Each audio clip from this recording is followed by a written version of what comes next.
గణనాథుని నిమజ్జనం మర్నాడు ఉంది.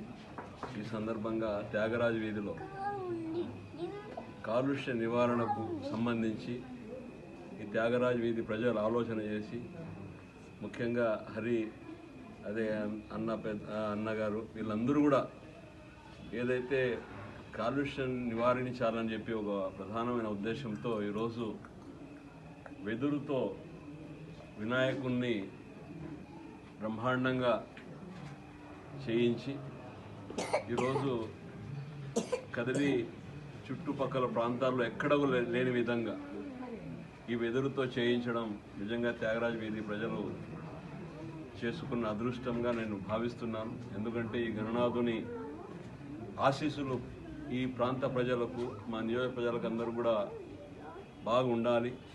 ప్రతి ఒక్కరూ కుల మతాలకు అతీతంగా సుఖ సంతోషాలతో ఆరోగ్యాలతో ఉండాలి.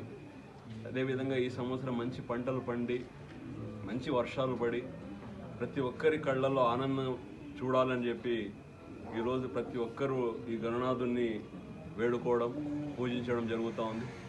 కాబట్టి ఈ వినాయకుని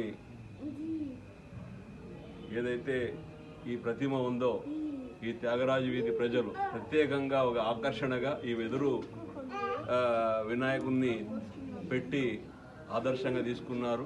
కాలుష్యాన్ని నివారించడానికి మరొక్కసారి త్యాగరాజ వీధి ప్రజలకందరూ కూడా మనస్ఫూర్తిగా అభినందిస్తూ